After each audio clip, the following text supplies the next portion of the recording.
This week on Arizona Illustrated, we explore the myriad uses of the prickly pear fruit, a UA Kids camp that combines photography and nature, channeling rainwater to your neighborhood plants, and one man's community treasure is another's eyesore from the vault.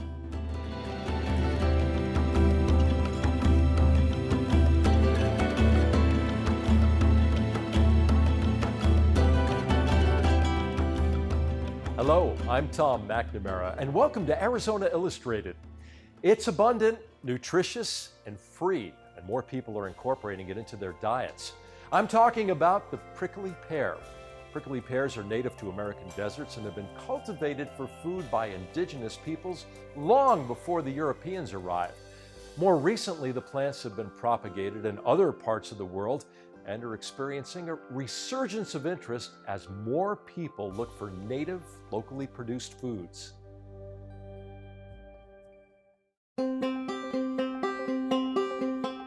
Before venturing into the Sonoran Desert, many people prepare for the experience by donning their hiking boots and ensuring they have plenty of water to take along.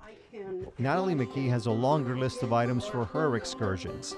You can find her in the great outdoors with at least 4 plastic buckets, a pair of tongs, and snake legs.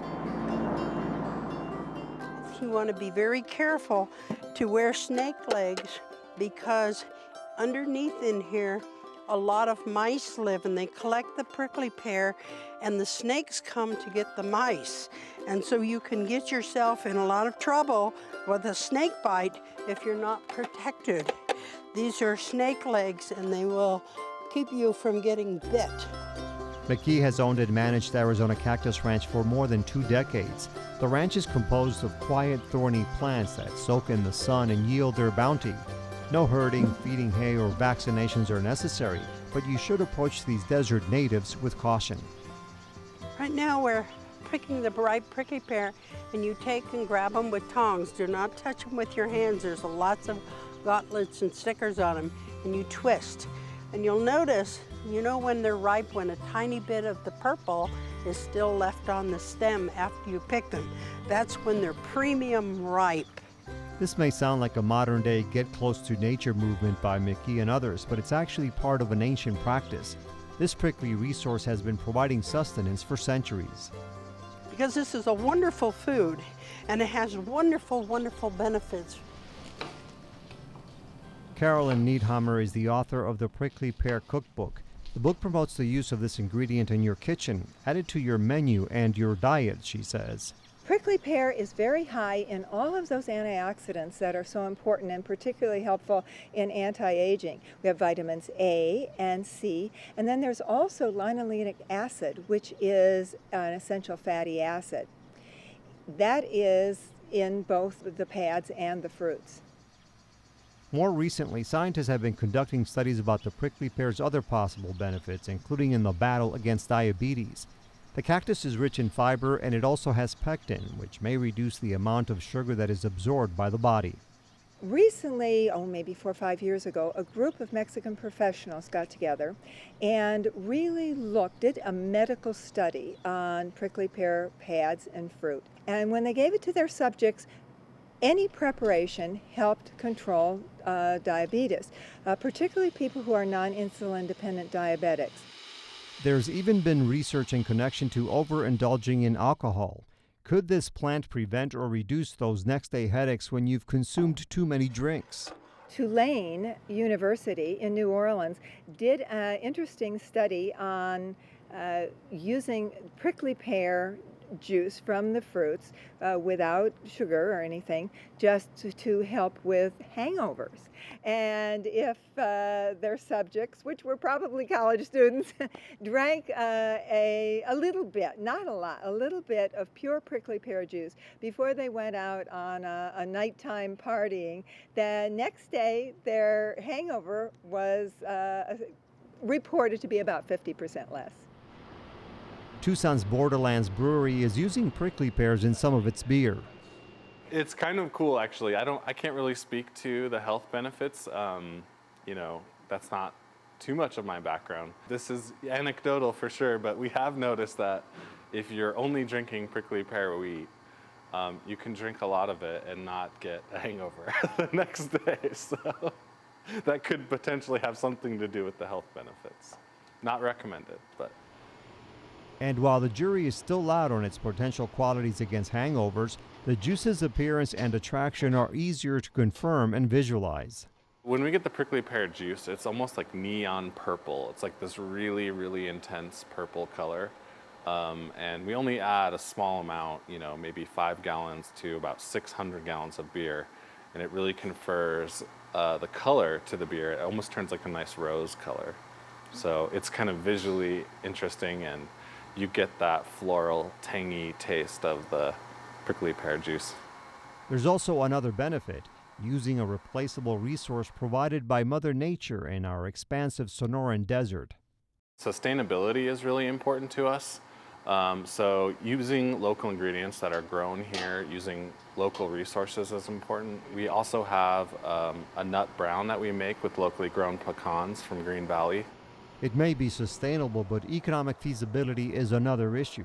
Niethammer says more research would be valuable, but probably unlikely since there appears to be little chances of making money from medical prickly pear. Because they're free, and there's no way for somebody to make a huge amount of money pharmaceutically, that there hasn't been an enormous amount of money put in on the research. A beautiful one. Meantime, McKee continues her expeditions into the nearby deserts to harvest the fruits of her labor. She encourages others to become familiar with this product as long as they take the proper steps to ensure their safety, not only while collecting it, but also while preparing it. To sterilize anything, you have to come to 145 degrees or higher, and you have to keep it there for at least 15 seconds or longer. For her part, Natalie McGee is sold on the prickly pear products, although she says she's not in them for the money. McGee says her passion is about sharing a natural and healthy resource with others. Accessible, sustainable, and tasty to boot. It's a nice local supplement to your culinary ingredients, she says, especially for residents in Arizona and similar regions, where the prickly pears spread their paths.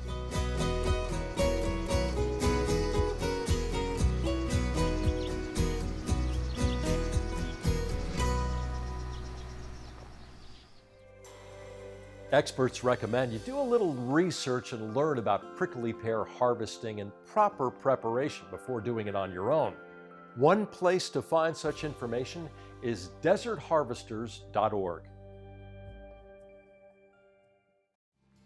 Throughout the summer, kids in southern Arizona can attend camps focused on everything from karate to tennis, even honing the skills of aspiring actors and actresses.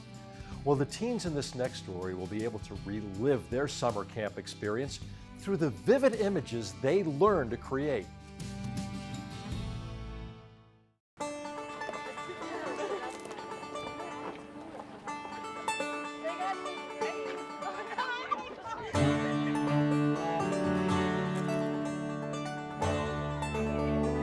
Picture's worth 1,000 words, but to me, there's so much more to it. You can have 15 people go out on the same exact trail, and, people are going to come back with the same photos, but each and every person's going to have a different photo and a different story to tell. These campers are arriving at Florida's Station in the Santa Rita Mountains, 40 miles south of Tucson. The station is headquarters for the Santa Rita Experimental Range, where University of Arizona scientists conduct ongoing research on the ecology and natural environment in this semi-arid region. This week, Arizona 4-H is conducting a media camp for a group of Southern Arizona teens. Eric Larson is one of the media instructors leading this week's camp. Hundreds of photos up here before. We're incorporating the digital side, but just out in nature. They get to, play around with technology while being out in nature, which is a huge step. I'm sure not everyone knows everyone else's name, so we'll get started. The students gather for an icebreaker, where they learn each other's names and faces, and who they'll spend the next 4 days with. The camp is part of a public service effort by the University of Arizona 4-H Youth Development Program. Our end goal is life skills. Whatever that life skill may be for that youth or that individual, it might be up to them to discover that. The instructors and students meet in the main hall for a brief overview of the area, a little history, some do's and don'ts, and what they can expect to learn. Take pictures of big things, little things, really small things. Campers receive some quick tips on cameras and gear. Second one down, there should be white balance. Then they're off on their first assignment, a scavenger hunt for images in the area. The teens fan out to see what they can find and what appeals to their eye. The idea is to see where they're at technically and aesthetically, and then build on that, working towards their own view of the world.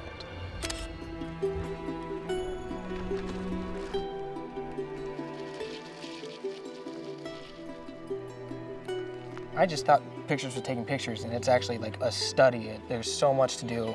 Whoa, there's a lot of bees over here. Vincent McGurk is a 3-time veteran of media camp. I really like this camera, dude. He's grown to appreciate his experiences here. I didn't want to come the first year. My mom, you got to do a camp. You got to do a camp. Fine, I'll do this. I actually like taking photos, and I learn new stuff every single year. And I mean, where I'm at, all I have is, desert. I mean, cactus. That's all I have. So when I come down here, there's green stuff, there's trails, there's natural wildlife. We've got now Anna. That came out good. Students and instructors come back together to view, critique, and learn. Those are well done. This is a process they repeat each day, building on the previous day's efforts. Good job, let's give it this.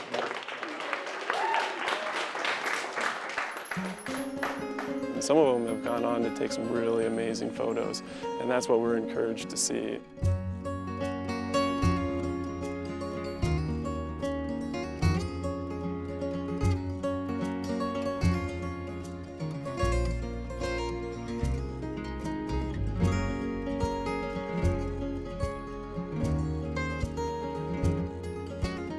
I got Halo's glow. The sun's right there and it came through the leaves like a Halo's glow. Yes!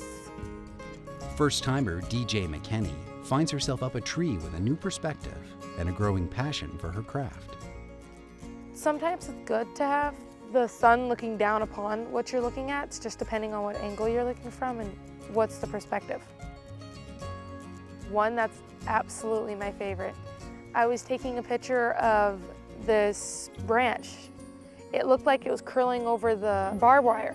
As soon as I took it with flash, it looked like it was alive, like it was trying to be free. That's it.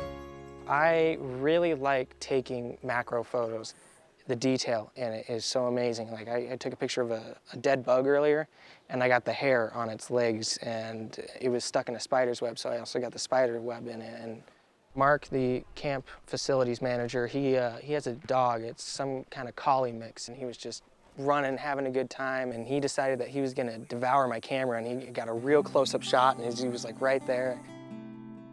I'm developing my own voice and my own style through photography. I mean, I look at things differently now. Every single time I go somewhere, I look around me, I notice things that most people wouldn't notice.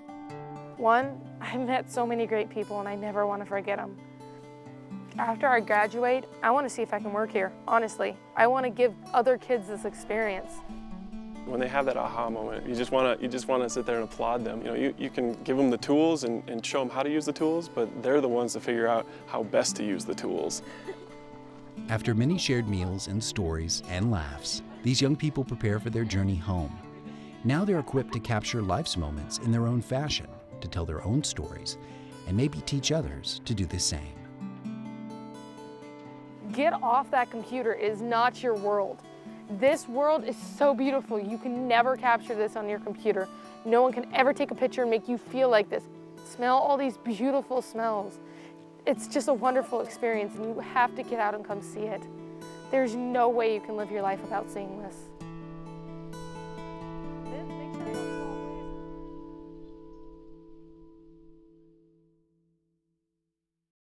Like what you see on Arizona Illustrated? Visit our webpage at azpm.org to watch and share videos from this episode. You'll also find stories from future programs, an easy way to submit your own story idea, an archive of past episodes of Arizona Illustrated, and you'll find everything you need to stay connected with public broadcasting in Southern Arizona. azpm.org.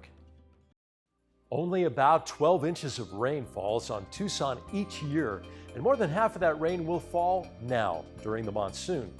Yet much of that flows down our streets and right past the trees and plants that need it. Some Tucsonans have become passionate about creating landscape designs that accentuate the natural features of a property and capture that rain when it falls.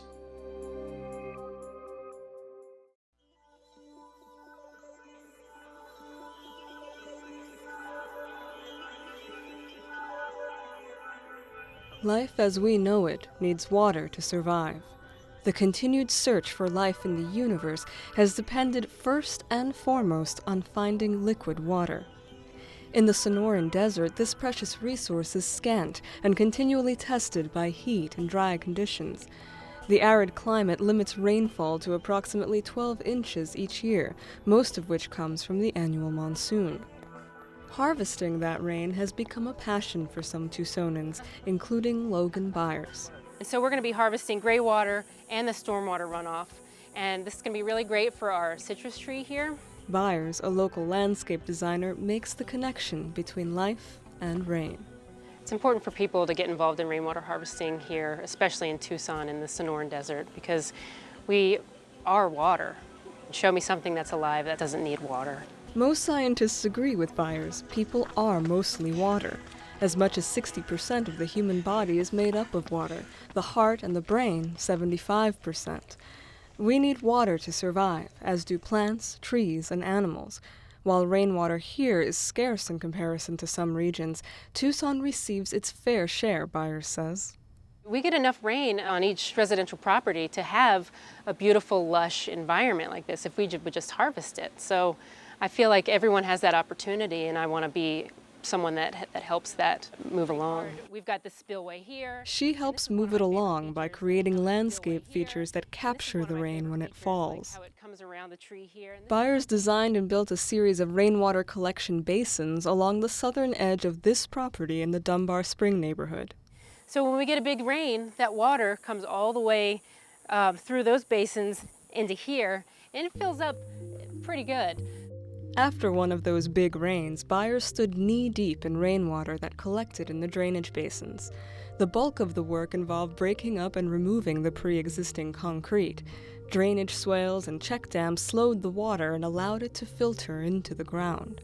We had 4 people doing the rock work, 2 people bringing us the rocks, and then 2 setting the rocks, and it took 3 hours.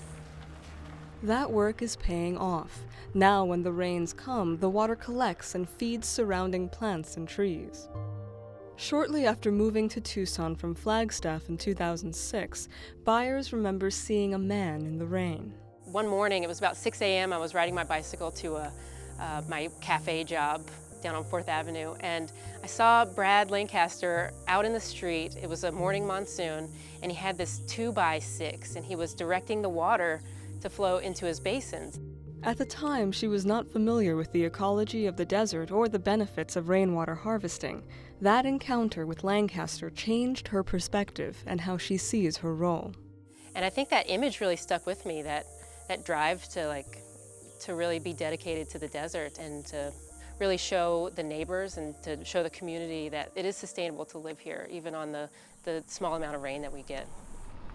Brad Lancaster is well known and respected in the rainwater harvesting community and has written 2 books on the subject. He has spearheaded efforts to capture rain in the Dunbar Spring neighborhood near downtown Tucson. In the public right-of-way alone, he says they are harvesting 660,000 gallons of water per year that were previously lost to runoff and evaporation. One of the most effective strategies he advocates is the curb cut. I'm basically walking the flow of the water. So as it flows along the street and the street curb, we then access that water by cutting the curb. So now the water that used to flow down the street and out of the neighborhood flows into this street side basin to irrigate street side trees. So the street irrigates the street trees, which shade and cool the street.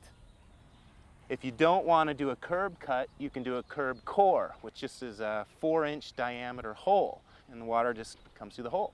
It just doesn't have as great a capacity as a curb cut. The byproduct of water harvesting and tree planting in Dunbar Spring is the continued growth of a cooling shade canopy, one that attracts native wildlife, produces food, and encourages interaction between neighbors. The curb cut is just one of the ways that folks in Dunbar Spring are harvesting rain. Lancaster offers this encouragement to people in other neighborhoods. My advice would be just start. Just start with simple basins beside or beneath your plants if you're about to plant a new plant. And also just go and see other sites where people are doing it so you get a better understanding of what it's like. Read some books about it. Go to some free talks. And then start talking to your neighbors and work together because it's so much more fun and the work is so much quicker if you work together. Brad Lancaster and his neighbors are working together to build community and harvest the rain. Beyond the here and now, he sees a legacy. If this is your home, wherever you are, it makes sense to enhance that place so that it's a better life for us now, our kids, and everyone to follow.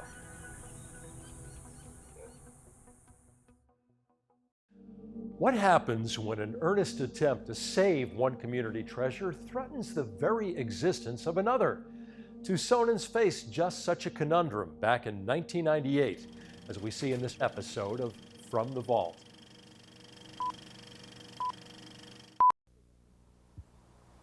Depending on your point of view, it's either a gem of modern desert architecture or a blemish on the landscape. Either way, the Blackwell house sits inside Tucson Mountain Park. It has since Pima County bought it in 1987 with bond money for park expansion.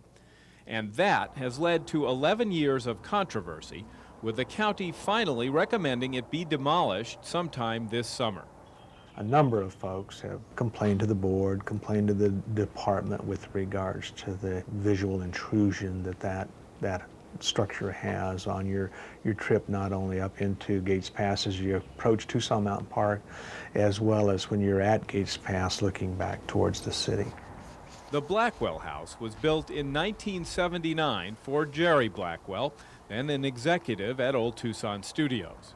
Its architect is Judith Chafee, Yale-trained with an international reputation. Chafee says she spent months studying the site so the house could be built for passive heating and cooling and simplicity of building materials, mostly concrete and wood. I think it will be remembered in modernist architecture as a kind of strange series of events. The house was slated for demolition back in 1992. But a conservancy made up of admirers and University of Arizona architecture students cleaned up its debris and got a state heritage matching grant to preserve it.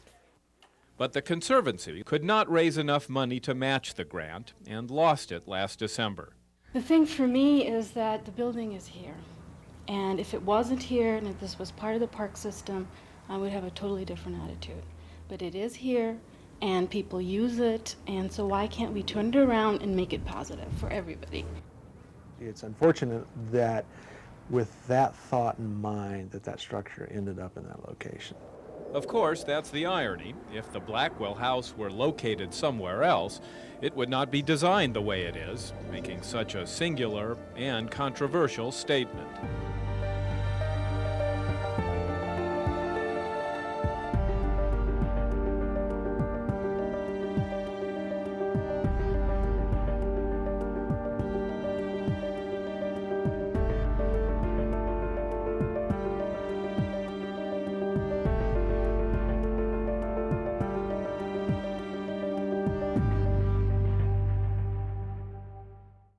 Thanks for joining us on Arizona Illustrated. And a reminder that you can watch all of our stories on our website, azpm.org. We'll be taking a bit of a break over the next few weeks, then back on September 6th for a whole new season of Arizona Illustrated. I'm Tom McNamara. See you then.